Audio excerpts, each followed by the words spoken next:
السلام عليكم ورحمة الله وبركاته. صاحبتي soo dhawaada sitiin fiicantiin reer Masar iyo reer qurba joog oo idin salaamay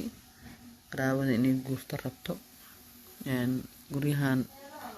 aad ku fiican ayaa waxa koro oo raqiis idin lahaaya marka guryo badan way yaaleen dadka guryaha isoo weydiihayaan gurigan hadda gacanta laga qaaday guri kale ku soo xigana asana guri mafruush oo iska raqiis waaye marka alxamdulillah hadii marka maaragtay guryo ay u baahan tihiin dadka ay guurida daacada ka tahay gurigan oo kale hadda dada maaragtay loo diray dadkii loo diray waxa hadda aan soo qaatay ma ahan inaan guri aan biidii faaniyaan buuxeenay guryaha hadda gurigan oo kale waa guriga ugu weyn markii la dhaho Masar dhaxdiisa fadhi aad u weyn oo haastaa wuxuu haastaa musqulo aad u qurux badan waa guri hadda gacanta laga qaaday marka dadku waxa lagu leeyahay guri ii soo raadi guriga marka u dirto waxa lagu leeyahay maya oo yar yahay saaro leeyahay cilado le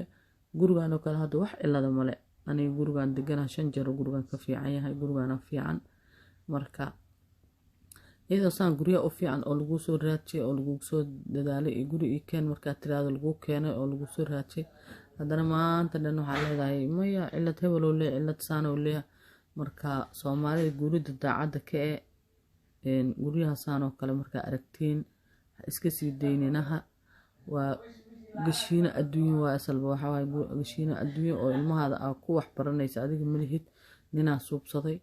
marka guri iska normal oo lacagtiisa aad u fiican tahay oo ma sha Allah marka aragtiin hore maaragtay inaan ka qaadatina idin fiican dadka tigidhada u go'an yahay oo maaragtay inay magaalada ka baxaan ee wadankaas degaan rabaan ayaan la hadlaa gurigan aad u fiican yahay ma sha Allah marka waa kaasaha inta Ilaahay yiraahdo muuqaalkan si fiican u daawada si fiican aga bogta iyo muuqaal kale soo wadna insha Allah hadii Ilaahay yiraahdo waxa kale oo idin sheega dhawaan insha Allah inuu Masar ku noqonaa bishan dabayaqada bishan hadii Ilaahay yiraahdo reer Masar insha Allah waa idin salaamay see you insha Allah.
asxaabta markaa u jeedin guryahan oo dhan eerideeda kama dheer ani gurigayga waa kuwaas dhinacaan waaye nalkaas meesha ka ifaayo marka guryahan oo dhan oo soo geliyin ayaamahan waa guryo anaka noo dhadhow oo maaragtay eeriyadeena ku yaalo marka asxaabta waa kaasaa guri qofta u baahan dee guri qaadato ma xumo laakiin maalin kasta guriga rabaa haddana ma qaato taasaa qaabdaraa ma fahanteen marka waa idin salaama fiidiyowga intaan kusoo afjaraa haddii ilaahay yiraahdo waa hee iska warsugaynaa waan ismaqlaynaa asxaabteyda anakoo dhammaystiran waxaa idinkaga tegaynaa reer canshuur official yaa sidaasee iyo nabadgelyo insha allah ismaqalkeena waxaa waaye ha kulmo insha allah waxaa waaye fiidiyowga fiidiyow ku xigaa noo ballan insha allah. Salaamu calaykum.